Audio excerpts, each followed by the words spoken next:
Hi, it's Chris Titley here, and we're on episode number 4 on a little special Scoreboard mini-series called Behind the Scenes of Sport, and we're joined by Stu Smith again for episode number 3 with you, Stu. I love having a chat with you, and today we're going to delve into lots of topics. How are you? Very well, Chris. How are you? I am very well. A little bit rainy here on a Monday in Brisbane, but I've been for my walk and a little strength session this morning. I'm feeling good. Yeah. Fantastic. Why are you feeling good? I feel like I've had a bit of fresh air, even though it was a little bit overcast. B, I walked with someone this morning, which was great, bit of connection, and talked about lots of different things in our lives. And C, I think, what a way to start the day for me. I just feel like I'm energised. Fantastic. Obviously, you did the 12-week program with us at Vitalis Institute, and how much of that do you think, or how much of the habits that you learnt in that program are you now still doing? Quite a few, not as many as the entire program, but things that have resonated really well with me. So the limited screen time, or trying to reduce my screen time. Firstly, one. Secondly, the talking to myself. I'm good at that, but getting a little bit better. But I should talk more. One that did really resonate with me was the connection with nature and sitting outside for 10 minutes and the reset. I'm to a point now where I feel like if I don't do that on a daily basis, and that is for the listeners out there sitting outside, no devices. I actually took my Garmin off the other day. So it was literally no Garmin, no phone for 10 minutes and with my own thoughts, which is confronting early on, but now I'm used to it, and now I feel like a bit like my coffee. If I don't get it, I feel a little bit itchy. The breathing through the day is now become more of a common practice, and I counted the times that I actually stopped and deep breathed. I think they call it box breathing or whatever it might be, the terminology. It was about 15 times yesterday, which was a great reset. And knowing what I've got on the next day and getting a good rest, I feel has been hugely beneficial. Putting the phone away an hour before bed is religious, and eating stop eating 2 hours before bed, probably 6 days a week. I'm on that. Might have had a nibble of dessert on Saturday night, closer to bedtime. But there's lots of different things. Zone 2 is okay but needs improvement. But I'm lots of different little habits, Stu. You're on the other side of the mic today. You're the one asking the questions. I enjoy this. Yeah. And look, I thought it was going to be a good opportunity for us to be able to get your experience as well, because within that program that we're doing, obviously, is we're taking a lot of concepts from elite sport and working with athletes in many different environments, and also with CEOs and hedge fund traders, etc. And then we're trying to apply them to the lives of individuals who are busy, who are always on, who may be in that sandwich generation, so to speak, where they've still got their parents and they're still looking after their kids and they've got their careers, etc. And one of the things that we've found is that if we can get these messages to those individuals, it can have a massive impact on their lives. But there's often a notion or a thought process associated with a lot of these individuals, which is, why would what they're doing in elite sport, why would it be applicable to my lives? And I think what you're highlighting there is that a lot of these messages can have a significant impact on your life. Do you think that is a fair comment? And what would you say to that? When I hear high performance, it generally, like those words, resonates with my brain as CEOs or elite athletes. And then when maybe you see what they've achieved and see maybe dial it down into their processes, for me it's like, no, they're superhuman to a degree. However, after understanding what you've created in this course and understanding, and through my podcast and experience and talking to lots of people, they're all human beings, and human beings have 24 hours in a day, and they sleep and they eat and they drink and they choose their own adventure. And it's the choosing of their own adventure which I'm curious about, is that responsibility of your own well-being and your responsibility of you in the actions that you take. And it's not too much of a dissimilarity between a CEO, me, and a high performer in terms of the choices that I can make. Yeah, very well said. And look, one of the things we always talk about in human performance is that never think you're staying on the same track. You're either going up or you're going down. So you're either becoming more addicted to your phone, or you're increasing your weight, your body weight, or you're decreasing your fitness, or you're improving, or you're not getting better at your relationships with key people in your lives. It's either you're going up or you're going down. So don't assume you're ever neutral, because it never really is neutral. You really are either getting better or getting worse, so to speak. Do you feel now that you're in a better position to be able to have a conscious awareness of those things and to be able to understand when you're starting to go off the path in any one of those things that contribute to what we would call human performance?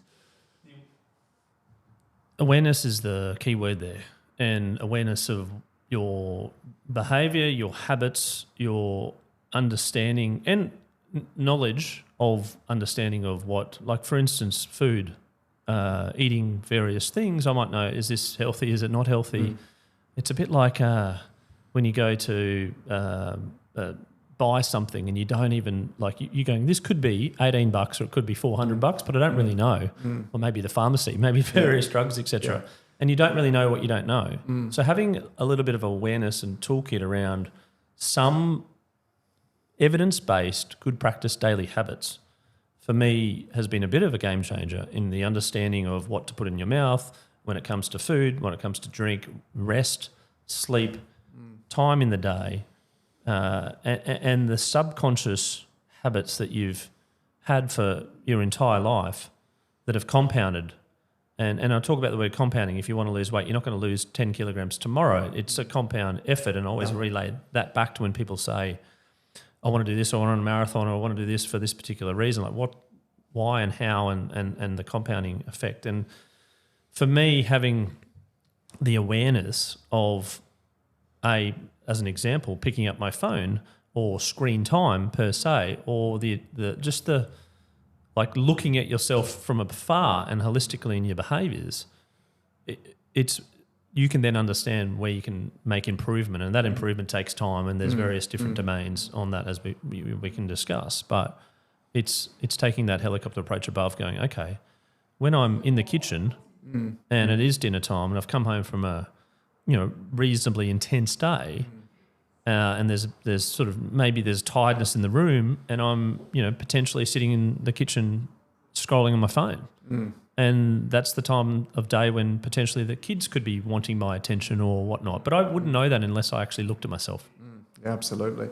One of the things I always say within this work and within this field, and one of the areas that I'm most passionate about, as we've talked about previously, is this notion of how do we get into the best possible headspace? Like, what is it that is required to do that? And I'm not sure if I actually talked to you about that last time or not, but it was the 3 different pillars that I think. So you have to have absolute clarity around what you want to get out of any given time period, whether that's a day, whether it's a month or a year, whatever it may be. So we have to have that self-awareness. And it's the ability to be able to control our emotions in any given situation. So to learn how to control your emotions, whether it's giving a public speaking address to 2,000 people, as you and I have talked about, or whether it's being at your desk and dealing with difficult people or difficult employees or difficult interactions on a daily basis. So the ability to be able to really control your emotions at any given point in time. And then it's that real sense of control. And obviously we talked about that absolute sense of control. Do you really feel like now you're getting to the stage where you're getting that headspace as well through that awareness, through these techniques as well? And what's the impact it's had, crucially, not only in your work, but also the people around you? I believe there's more energy. And energy can be described in many ways, but I'm not saying I'm dancing around at 8 o'clock at night, but more along the lines of being able to understand where I am in my body in energy as well. And maybe like sleep. Also, I forgot to mention I've been doing some journaling, which has been interesting. I could probably talk on a podcast for hours on the craziness that comes out of my brain. I haven't read it yet, and I'd probably choose not to at the moment. I don't know whether that's a thing you should do or not. But the understanding of what my day looks like, the understanding of the breaking the circuit of when maybe things aren't going my way, and understanding and accepting that, and doing some breathing or shrinking the moment or going outside and connecting to nature, and understanding a little bit more about what the gratefulness, to be honest. I think there's a more of appreciation of of life's okay, then maybe the little compound things that annoy me definitely haven't annoyed me as much. So getting home and being in a better headspace and understanding the ability to connect with my wife and my kids and my friends, I feel there's definitely a happier kind of feeling, and happy is just a very boring word to use, but it's a happier feeling around life and around where we're at, even though in the background there might be some issues, or there might be some everyone's got the issues and the chimp, and there might be some questions that need answered, and there might be some forward thinking and some preparation that's needed when it comes to balance sheet, or it might be career, or it might be the fact that we've got elderly parents, and tomorrow there might be a phone call that changes your life. But having that ability to be ready for that, I think that's something which is pretty powerful. Yeah, fantastic. So you've really learnt that ability to be able to not have to action thoughts then and there, particularly if those thoughts are ones that can bother you.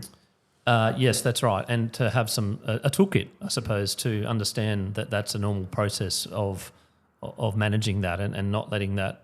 I do find when someone said, "Oh, you're happy in your business, etc." My wife mentioned to me maybe 6 months ago that she didn't know whether I was happy or not, and that was a really interesting, confronting output. Like, "Oh, how's Chris? Is he happy in his new business?" I actually don't know, because he's a bit stressed and he's a bit antsy, and he throws out some things that maybe that probably shouldn't say when it comes to like worrying and whatnot. And now I know that if that worry is always there in anything in life, and we can't escape it, but at the same time it's about managing that and having tools and understanding that this is all part of life. It's all part of the race. Fantastic. And the kids, I remember you making a point about your kids as well, didn't you, in terms of them picking up some of your habits around getting off the screens and the like? Yeah. So the 13-year-old has a family phone, as we call it, which is a phone that's not his, but it's handed into us when he comes back from school, and we know where it is at home, so we can't just actively reach for it. And that's something which we've, as parents, now made it. There is no given right to walk in the door and pick up your phone, or no given right to just check your messages or check your whatever, or to the point of having knowledge around, I'm just going to check that up on my laptop or my screen or my iPad, which is the habit. And where have they got that habit from? They've got it from their parents going, "Oh, let's check a score, or let's check this, or let's know the answer to this question. Let's look that up on Google, or let's do that on ChatGPT," or whatever it might be. And having that ability to talk to myself around why I'm looking at my phone, or having that ability to say that my phone's not near me, and then let's what's the score in this game? It can wait. There's no need for me to look it up and gather around our phone, and it's a long-term practice, and I'm getting better at it, but it's unbreaking that habit of the last 20. I think I got a phone at 17, so 28 years. Unbreaking that habit and slowly chipping away at it, because it is difficult, and you do find yourself in a situation where you just reach for your phone to check something or get something or understand something, and lo and behold, the kids will absorb that 100%. So if we can limit that somewhat, I think that will be healthy for the child, even though the child will be getting upset around the lack of dopamine, I'd imagine. And they learn from you, don't they? They absolutely learn from you as first and foremost. It's the sponge, yeah. It's tricky because you've got music in the car on Spotify, and you've got maps when you're lost, and you get your phone out, and so that, like, screen time for me is not. It is a metric, but it's not because I am driving to a Redcliffe Footy Club or something, and I do use I don't use the Refidex anymore. But we do use Google Maps, so it is on for 40 minutes. So I'm like, I don't really judge that too much, but I am judging my pickups, because that's something which is a physical thing, and if I can reduce that somewhat, I think that's only a healthy thing. And the amount of thinking that I've done and the time that I've got back in my day for good use, and good subjective, but use on my business and use on other things and use of ideas, I've had some crazy ideas recently, and I think some of them are starting to come to fruition. So what I find with those people who are in that zombie-like state is that when you can actually get them aware of the fact that you are picking up your phone, as you've identified, over 100 times a day, and often for no particular reason. Like, this is the key part of it, is that headspace is so compromised that they don't have that clarity, they don't have that emotional control, they don't have that control, that they're going straight for their phone 100 times a day. And once we can start to move past that and realise that most of us are addicts and it's affecting our headspace, it's affecting our relationships, it's affecting everything in our lives, then we can start to create space and we can start to get this sense of control again. And where I find that leaves and where it leads, and this is not only with athletes, this is with all humans, is that once you can start to get that sense of control and sovereignty over your headspace, where you really believe that you're the person who's in control of your life and you really believe that you can be on top of your impulses and you don't have to act on your impulses, is that continues to build on itself.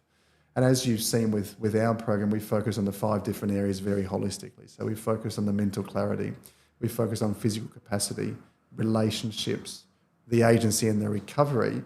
Is if you can start to build and one area starts to build and then it flows into other areas through this sense of control, and particularly through that headspace and that sovereignty that you feel like you've got in your life, where you really are truly leading your life, the gains keep coming. They really, really do keep coming. But the contrary is also true, is that if you don't have the ability to get that conscious headspace and that control and that emotional control and the ability to be able to not act on your impulses, and then that flows into the other areas of your life, such that you then lose your physical capacity and your relationships start to suffer as a result of that. And then you don't have that sense of agency in our life, which is that 4th area that we really focus on at Vitalis. And then finally, your recovery is compromised, and then it continues to go. Now, can you also see now how that builds on each other, but it also takes away if you're not doing it? And can you see how people can be in situations where they're in relationships which have broken when they probably shouldn't have broken? And can you see how they get punted from jobs and they lose their jobs? Can you see how people can go down paths which will continually just move to a stage where they're going into a less optimal position in their lives, where they can become addicts, where they can have all the negative effects of a lack of awareness and a lack of optimizing these different areas? And the contrary also, whereby they can build and build and build and want more and more and more. 100%. I think the reaching for the phone, the reaching for the chocolate, the reaching for all these things, and the awareness that your brain is worrying about something and it keeps going, and then you reach for your phone at 3 a.m. to look at Netflix to escape that. Yeah. It's the escape button which we're so accustomed to, in my view, to actually something will solve our magical mystery of worry, whether it be a phone or food or drink or alcohol or gambling or Netflix or music. And yes, you need to have a nice, happy, relaxed, calm place, and there is room for me for some of that, but it's the ability to kind of ignore or procrastinate. And then you're right, the tiredness becomes paramount in the morning, which you've now got a meeting that you're tired for, which is fine, and you can adapt and you can run a good meeting if you are tired. But after a while, it catches up, and then you get home and you're grumpy and you snap at your wife or your kids, and then you eat something and you go to sleep and you have a bad sleep, and it just compounds.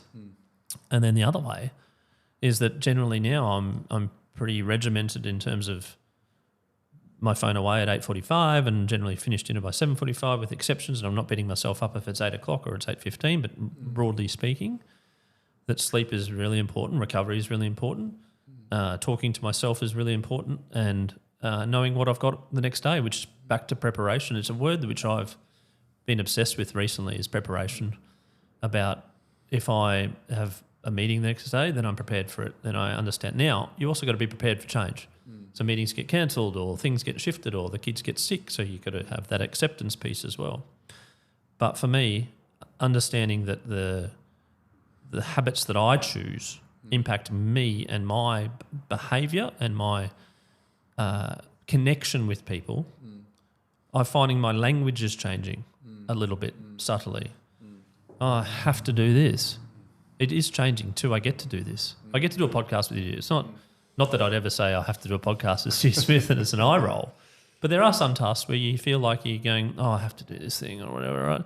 And when I shift to say I get to do this, all of a sudden the connection piece in that particular changes and a door opens magically. And it's kind of weird because doors open when you're pressing and when you're just being yourself. But when you're in a bit of a grumpy mood and you have to do this thing, they don't open because people sense that energy. That's right. People sense that maybe it's a chore or maybe he's not engaged or he's looking at his phone while I'm talking to you or he's like, I'm not interested and I get that very quickly now when people switch off and it's everywhere. When I maybe am chatting to someone and they're on their phones or they're disinterested or disengaged, you can see it straight away and it almost feels like that you don't want to do business with them. And that's what it's a great analogy because it's if you're in a good spot physically, mentally in your relationships, with the control in your life, with your recovery, if you've got that, you're able to perform and you're able to be in a place where you're a good person to be around, where you're on top of your work within your professional life. Your relationships are home as they should be. You're recovering as you want to be. So, and that just keeps building on itself. And you can see why high performers in inverted commas are looking for that. They're looking for that because they need that. But you need it just as much. And I'm not saying you're not a high performer, but as someone who's not in the public world, so to speak, or not in the public eye as much as your cricketers or your snowboarders or your NBA players, et cetera, who we also work with, it's just as important for your life to get into that place, to be able to have those relationships, to perform at work, et cetera. The little things around looking at others and going, why can't I be or why haven't I got or why is starting to slowly disappear, which is maybe it's an age thing, but I think it's also part of this process around maybe like I see a Ferrari or something and maybe for the last 10 years I'd be like, oh, why can't I be as wealthy as that to afford one or, and the negative things come in. And more recently, it was probably annoying me quite a lot about jealousy could be the word. I'm not too sure, but at the end of the day, it's like no, I'm pretty happy.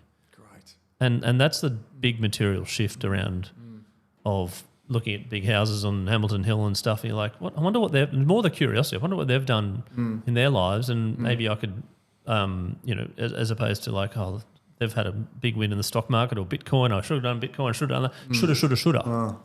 And that's disappeared slowly. And it's not there 100% yet, but it's more like, okay, I wonder what some of their habits are and can I learn from them? It's a curious mindset as opposed to a jealous mindset. Yes, yeah.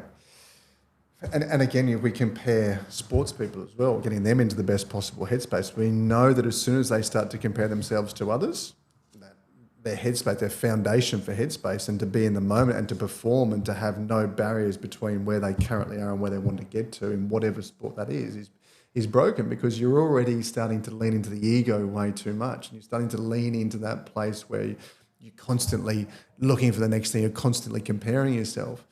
And again, we're not sitting here saying you never strive for anything in life, absolutely not. But it's so refreshing to hear you talk about that from the perspective that you're able to put the ego at the door as well. You know what's important to you. You're staying in your lane as well. And again, that contributes to headspace, doesn't it? It does. And then on the curiosity front, on those people that I see or cars or houses or who are success stories, I'm like, my first question is, I wonder how many times they breathe a day.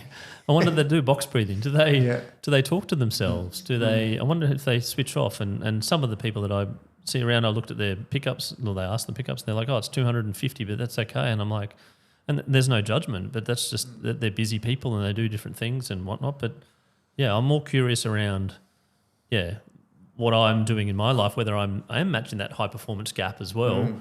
And high performance is just two words. It's about you. It's about your choices. And the complaining part, and I've never been a broadly speaking negative person, but I did find myself complaining in my head and or in and around like last couple of years, etc. I think that's slowly disappearing.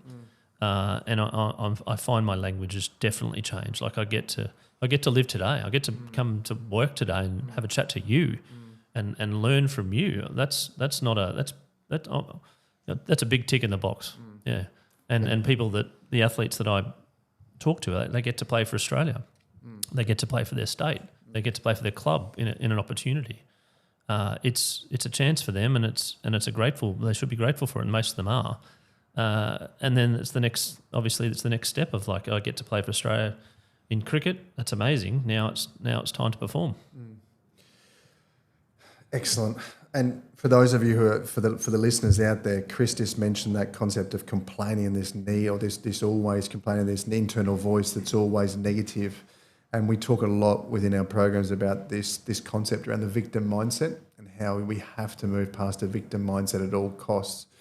And we delve into the specifics of that and how that is, but essentially a big part of it is that if you're getting to the stage where a lot of you are in a talk and your emotions are around frustration because of perceived grievances or because you're being a victim and you don't have this control in your life, is that we know that those emotions end up leading to you being a bitter person and being a toxic person to be around. And we know physiologically that's one of the things that is the most harmful to you. So there's actually been a significant amount of studies done on the impact of those negative emotions, particularly bitterness, around physiological health as well.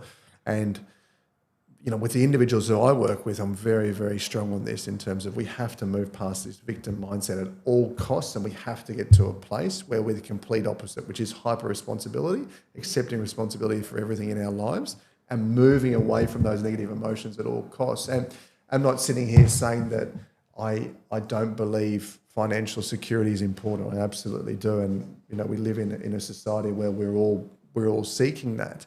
But if you said to me, would you prefer to be a billionaire who has victim-like tendencies in their headspace and is walking around frustrated or bitter, or would you prefer to be a millionaire who is in a good headspace, has emotional control, can sit down for 10 minutes without having to, and train themselves without having to go and seek for something, to be able to be comfortable in their own headspace and to be comfortable in their own bodies?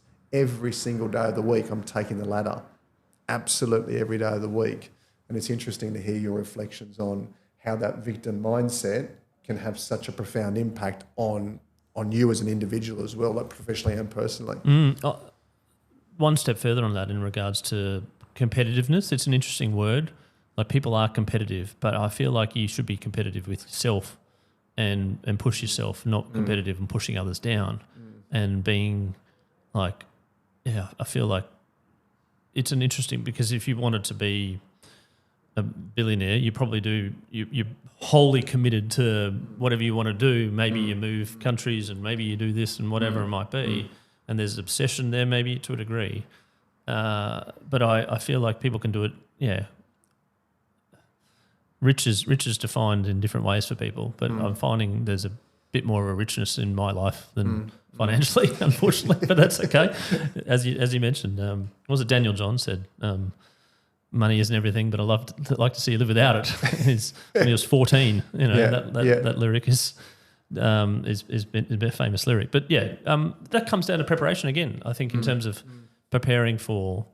Question for you, I suppose, Stu, on that front is things out of your control that maybe life / that are tragic circumstances or something that happens in your life that throws a curveball, and what the use of your program and the toolkit to kind of get you back into the moment. You can't undo someone close to you passing away, for instance. And I keep coming back to what we talked about in that module that we talked about with the victim mindset, which is around this notion of action versus accept. So where are you? And as soon as you've got an issue that's popped up in your life, or you've got a grievance, or there's been a family tragedy, or whatever it may be, and what we talk about with that action versus accept program or paradigm, so to speak, is that, well, can you action what has happened?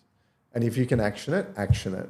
So, and I think we discussed that in one of our previous podcasts. So whatever that may be, and we'll go to an example of that later. But then if you can't action it, you have to accept it. You have to accept that the world that we live on is a chaotic world, and there's all sorts of different things that can happen, and the randomness of chance can affect you in fortunate or unfortunate ways. But that acceptance is often harder to get to than action for a lot of people. But if we can get that acceptance around it, that's what moves us away from that negativity and that bitterness. So if we're talking purely around that, how do you get a headspace around that, moving away from that victim mindset? That action versus accept is fantastic, because also we know that if you're not actually not accepting and you're in that space in between, you're bitter and you're frustrated. So back to the action versus acceptance piece. If you're a cricketer, for example, and you arrive at a venue and all of a sudden it starts to rain or it's overcast, etc. What do you suggest for that athlete to go, this is out of my comfort zone, I'm not feeling the love right now? Do I accept that it's a bad pitch, and if I get out for 3 then I accept that? Or is it, how do you accept, I suppose, non-fulfillment of your visualization?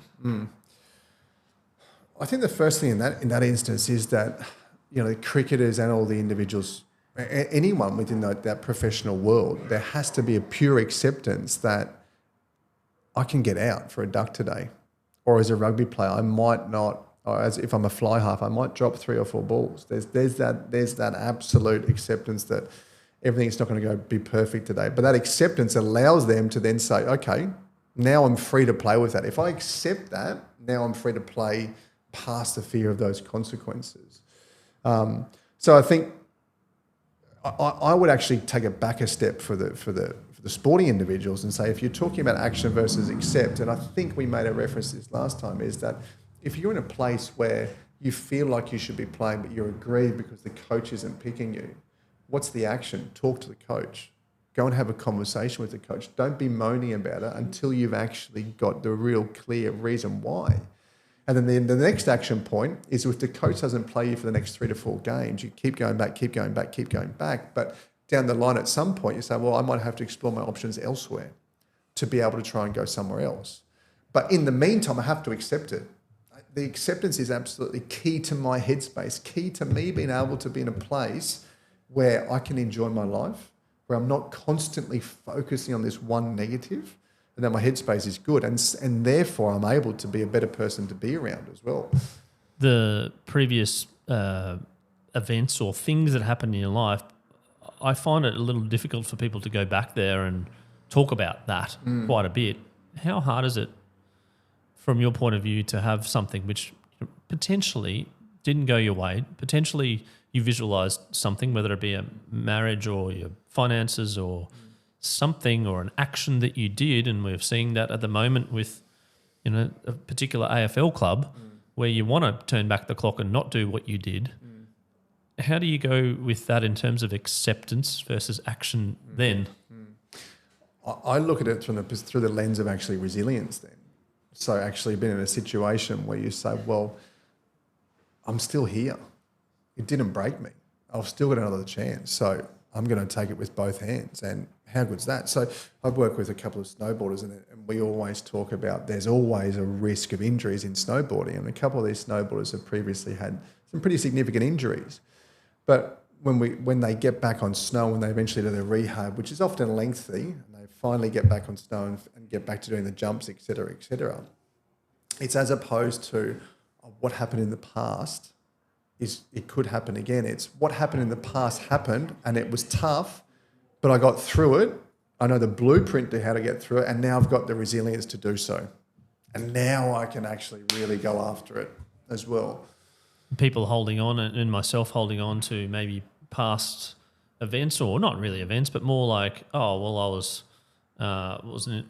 arguing and I was complaining and this and that, or I did this, or I shouldn't have spent that, or I shouldn't have invested in this, and this shouldn't. And looking back, and there was one particular story which my wife knows reasonably well, and I'm doing it now as an example, is like buying some Afterpay shares, for instance, and I went from a range of $1 to $160, and if you'd held all the way through to $160, you'd be in a bigger house and this and that, and everyone was doing that because the thing was going up and up and up and all that sort of stuff. But the quicker that I feel like I can get that out of my head, and that was a decision you make at the time. You've got to be accountable as well for your own decisions at the time. Absolutely. And I feel that's something which I've got better at as well. And it's the healthiest place to be psychologically, is owning it.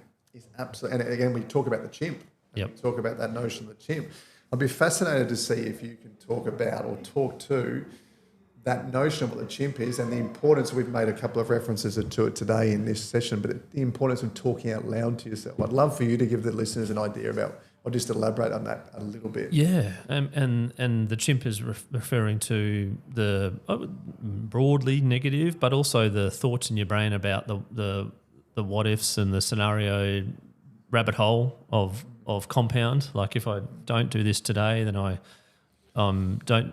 this will appear, and then this will appear, and then this will appear, and then all of a sudden you're like, I'm single and in a basement in somewhere else, and it goes that far, or it probably goes to further thoughts for some people, which is slightly dangerous. But for me, it's in and around going that there are inherent fears or anxiety that's there in your life, and the ability to understand and say hello and wake up and realise that maybe before I go to bed, what's going to wake me up at 3 a.m, and it's probably some everyone's got different issues, but it's me like, oh well, how do I make sure our family is financially okay and secure and things as one of the buckets, and the fitness and things, and what am I going to do about it, and it'll wake me up and I should have done this and that, and okay, now the opportunity is to A, talk out loud, and B, to understand that it exists, and that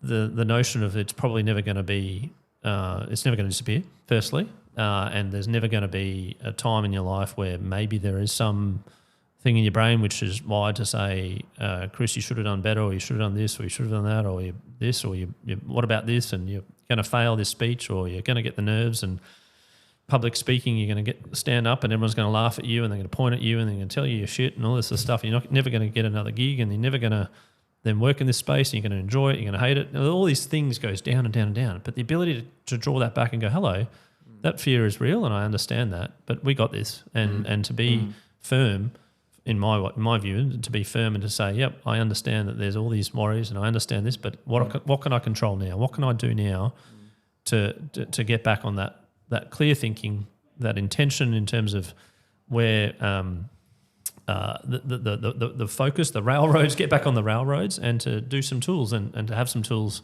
like breathing, and to understand and to talk out loud has been something which I would never have thought would be possible, or it would be silly for me to talk out loud. And you'll find myself talking out loud in the car a lot.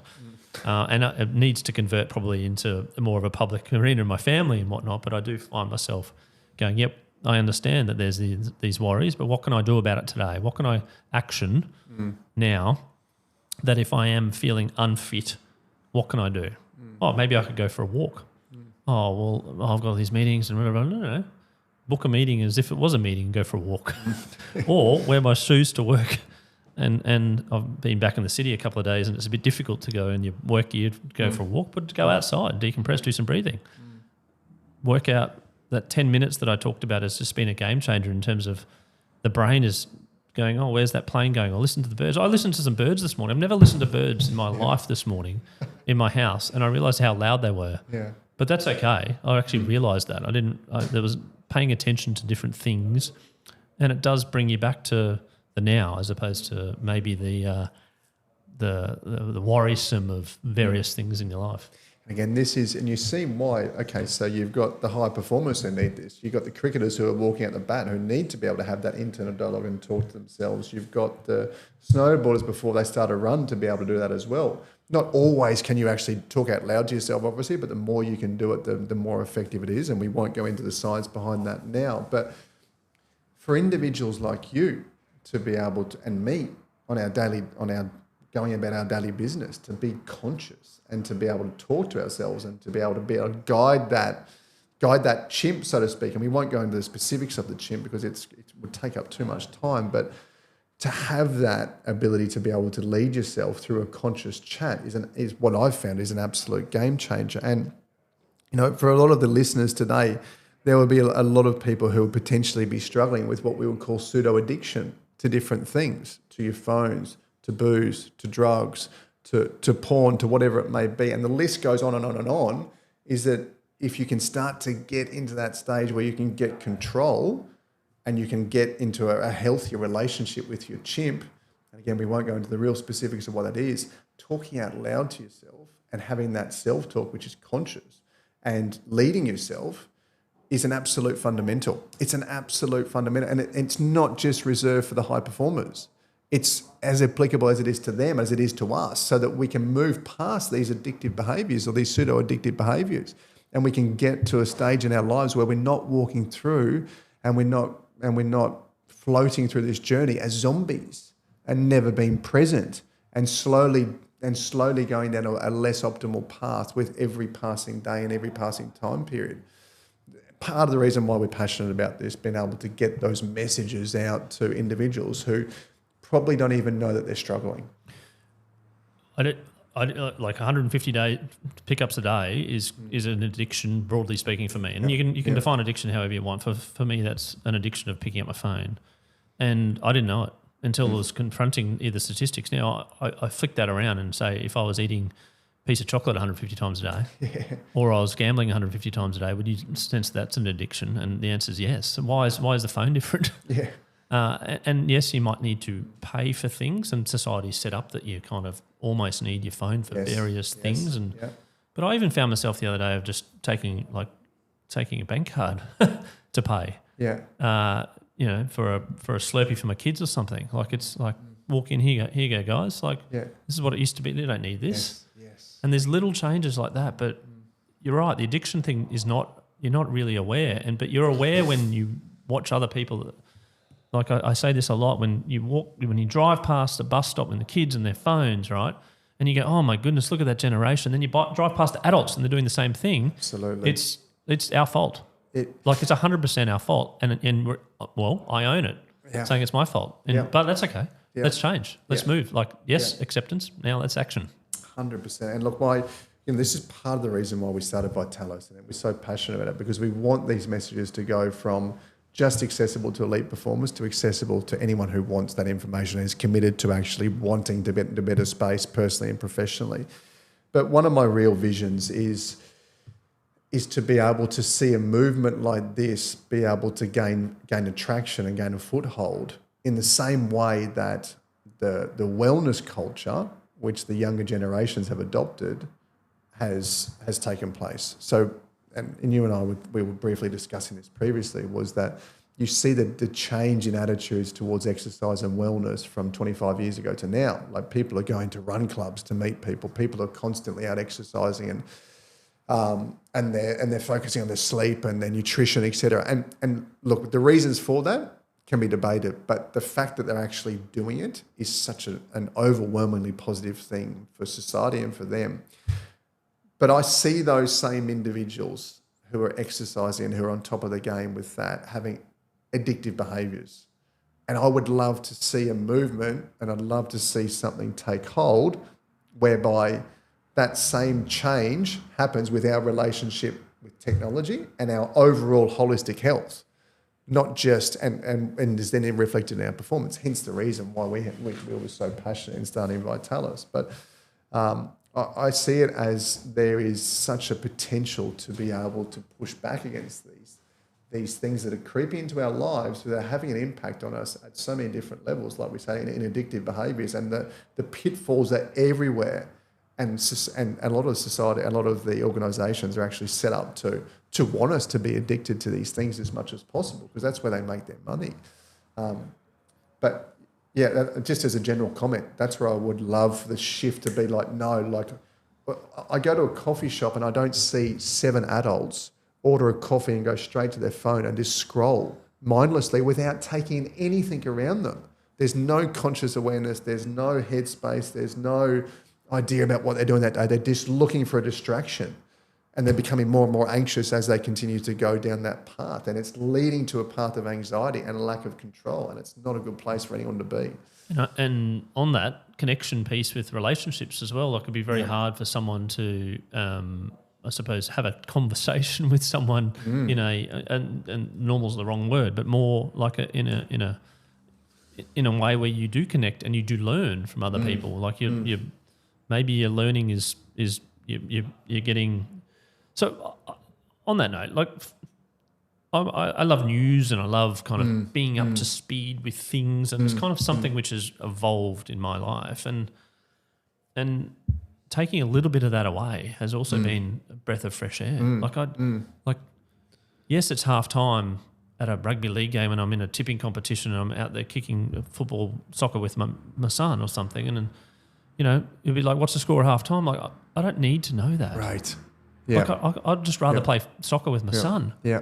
And it can wait. The game's happening. Yeah. Like there was one, and I'll tell you the story, like when the Socceroos were playing and I was camping, and like it was just a bit edgy. Like I was like, do I check my phone? Do I not? You know, I'm camping. Yeah. But the result's not going to change. It's out of Absolutely.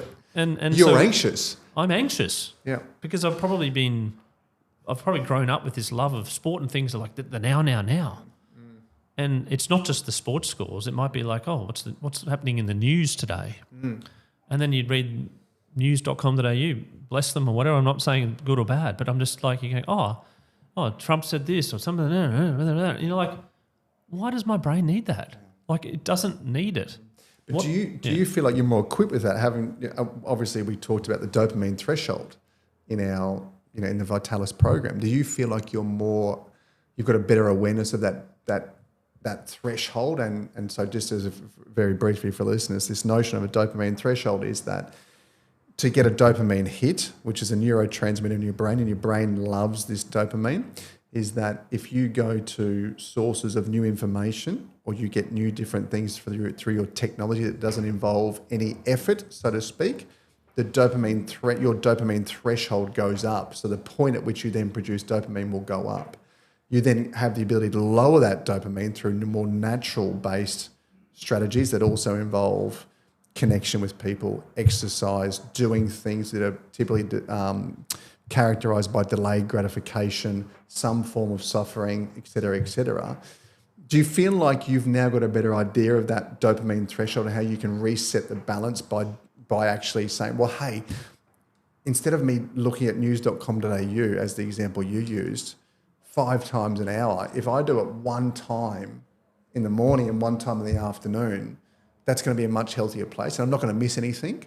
Like if I catch up on the news of what happened in whatever event that is that's interested me, 3 hours after the news came out, is it going to be a massive impact on my life? Because that's often what we're talking about. And if you can do that, you lower your dopamine threshold because you practice delayed gratification.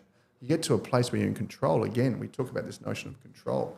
Do you feel like you've got a better knowledge of it now? 100%. I feel like I'm not desiring that knowledge, but even if, for instance, I talk to myself and say, for the next 3 minutes, I'm checking the rugby league scores on my phone. I physically say that out aloud. I'll get to that and it will be less interesting.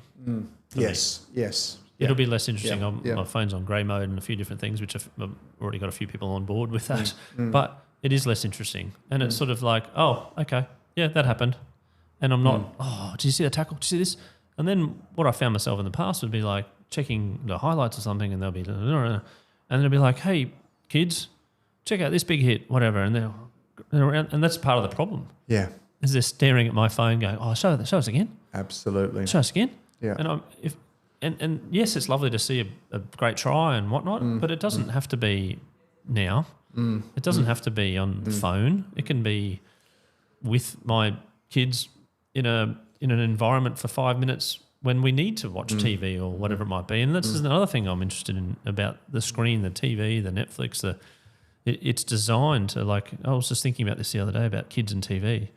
Like, yes, I'm putting my kids away from the phone, but they're still watching. And there's another whole podcast on TV, I suppose, but they're getting their dopamine by watching The Simpsons or Bluey. And maybe I'm getting my dopamine by watching Bluey. A big shout out to Bluey, but it is the easy non-thinking win. The brain goes, this is good. I'll watch some more. And I do find myself consciously thinking that there's a choice here to be an easy hit or an easy win, or maybe a slightly discomfort if I wake up from an afternoon sleep at 4 o'clock on a Sunday and I feel like half a block of chocolate. That's the easy path. And the brain goes, oh, it's Sunday. Oh, you've worked hard, Chris. Yeah. You've done well. Yeah. oh, why not? Live once, blah, blah, blah. And I get that you need to have a little bit of that in your life for sure. But maybe not every Sunday or every dessert on every night on every this. And it's once a year. No, it's not. 360 times a year. And I used to justify myself to go out to a restaurant or something and you go, oh, it's someone's birthday. It's once a year. You do it 360 birthdays a year. It's not once a year. Right? So there's this justification and the awareness of that justification has now become much more interesting in my life. Yeah. It's interesting going back to the kids and the phones, and we would look at that and which is the better option if you had to choose an option between, say, the TV and the phone. And there's a couple of things around it. I think the first thing is that, and just as a caveat to this, is that we know since social media was introduced, every single study around mental health in teens has gone down significantly as a result of that. So if we're talking about it at a purely neurological level, it's that them, well, I believe, and what a lot of the science will say is that it's the teens are getting wired to have a very, very high dopamine threshold and to always be on, to always want that little drip feed of dopamine, whether it's coming from their social media feeds or wherever it's coming from, but that wiring of that dopamine. So that's the first thing I would say. But when we talk about then, well, what's the better choice? Is it TV? If you had to choose, is it TV or is it the phones? And I think that the one thing with TV is that they're focusing on one thing. So you're immersed in just one thing as opposed to on their phone, and they're going through an attention span of 2 to 3 seconds every time, or 5 to 10 seconds, or whatever it may be, which is getting smaller and smaller and smaller. And we know there's some fascinating research on this around a thing called digital dementia, which is that this notion that the amount of time that you spend on a smartphone and these devices is having impacts on our brain structure and our brain structure development, particularly in young people. So there's 3 different elements to this digital dementia. It's a lack of brain development. It's a lack of connectivity in the brain in the different brain areas. And it's also a dulling of our emotions and our emotional response to things. So we're seeing that individuals aren't getting as happy or as sad over different things. They're just becoming duller and more numb to life, so to speak, as a result of this. So it extends beyond that. It extends beyond that. But I would say, okay, if you had to choose between that, if there was no other option, I would be saying the 20 to 25 minutes of TV where you're focusing on just one thing is the way to go. But there's also something to consider there, which is that the new shows that come out on Netflix and the like that are targeted for those kids, the graphics that they're using and the animation and the noises are all designed to get to that dopamine sweet spot as well. So we want to, if you could, it would be like, well, what's the best thing? And the best thing would be, okay, well, read a book. Ideal, well, go and read a book and you decompress to it. Wouldn't that be fantastic? And my kids love books at the moment. But then the next one down, the next best option, if you had to, would be, okay, well, hey, get to the stage where if we're talking technology, purely technology usage, it would be TV, but without the real animation, without that constant flashing and the noises and the constant dopamine. And then you go down to, social media and be on your phone for half an hour would be at the very last thing, because of all those, the digital dementia, the dopamine threshold, the wiring them for anxiety, etc. There's some TV shows out there that I have seen, which is, as an example, like following the YouTubers around to do things. And I was like, whoa. Oh. This is combining what you've got on your phone on the TV, or it's like chasing Mr. Big or like and it's all about this particular clip went viral and it had 12 million users or there's instances of like social media within this TV show where the person's put a post up and there's 12 million. They're like, you've gone viral. And I was like, can't escape it. Yeah, absolutely. So it's a TV selection, but yes. Yeah. Before we go, on the reading thing, like I've started to read more and I've never been a reader and it's brilliant. Where have you been all my life? Yeah. Kids and reading, I think it's very important from my understanding of having kids, and we do this thing called family reading time, which is 20 minutes to half an hour. We're all reading at night time after homework's done and teeth are brushed and all that sort of stuff. And naturally some people get tired and fall asleep and that's fine. But do you think there's a bit of a renaissance, or should be a renaissance, of reading and books and the importance of reading as a adolescence. Absolutely, on so many different levels. And even if we're moving past the benefits they have around their literacy, and that then flowing into different areas of their education, etc. It's if we're looking at purely through the headspace perspective, their headspace becomes much better. They're not comparing themselves to other. Their attention, their ability to focus on one thing and not be constantly stimulated by lights and sounds, and to need that is improved so much. The benefits are just so profound across so many different levels that I think it's an absolute must. And it's interesting, my wife's got a really good barometer for this, because we've always been very big on, we don't give if we go out to eat out at a restaurant, we don't give our kids screens. We've been very, very strict on it. And we all always take out different card games, or we'll take out books for them, or they'll take out colouring in books or whatever it may be. And she's got a great eye for these things. And she really believes that over the last sort of 12 to 18 months, she's seen a real shift in parents doing the same with their kids. And I hope that is the case. I hope that is actually reflected in the data, or the truth. But I absolutely do believe that it would be fantastic to see that. But what about personal question? Here you get to a book and you're sort of about halfway through, and you're not overly enjoying it. Yeah. Is this the generation that we've learned that we can now throw it out and start a new one, or do you have to keep going through it, you reckon? Again, I mean, personally, like, we put a big emphasis on, and again, this is our household, and it's been driven by my wife and I. She's just as on board with this as I am, is that if you start something, you finish it. So if our kids start swimming, they're like, yeah, I want to do swimming this term. Okay, well, you're doing it. We don't get to the 5th week of July and you say, I'm over it now. No, you're doing it. Or I'm signing up for basketball, you're finishing the term. So we have a big thing on you follow through, because, again, that builds that sovereignty of, well, I can get through it. I can build that. I can build that resilience. I can build that headspace. I can build that sense of control and leadership in my life. But for the kids, it teaches that, hey, you've got to be very, very careful about what you commit to, because if you're going to do it, you do it. And life's not just about moving on to the next thing and throwing this out, and because it's not like that. That's right. Yeah, absolutely. There's a little bit of hard work and commitment. Yeah. Stu, it's been great to have a chat today. Is there anything else you wanted to cover today? I think we've covered a lot. Yeah, indeed. But I appreciate everything that you've done, and I love this little mini-series behind the scenes of sport. There was a bit of non-sport, but it's all relevant. Like, it's not.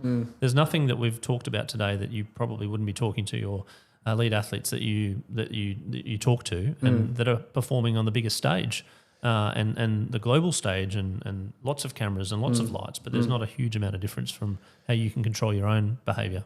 Yeah, look, I'd just like to say thank you for the opportunity to talk to you again today. And the biggest thing I'd love for learners to take away is that you really must invest in your lives and in your human performance if you want to get to the stage where you're enjoying your life personally, you're performing professionally. And the whole reason that we set up Vitalis was to be able to set up a vehicle so that individuals who need this, who aren't the elite cricketers or snowboarders or basketball players, have actually got a vehicle to access this toolkit, so to speak. And we'd love for you to be able to come along to some of our events. And our next one, as you know, is going to be the 29th and 30th of October. And we've got a venue now, which is Spices at Balfour in New Farm. Yep. So 2-day immersive, followed by 6 weeks of online follow-ups with that cohort. So, we're very passionate about it, and we want to get this message out to as many people as possible. And you've been a great advocate for it. So thanks for your time, Appreciate Chris. it, Stu. Thanks very much. And we've got we'll continue on this little behind the scenes of sport podcast and under Scoreboard. Thanks very much. Look forward to it. Thank you.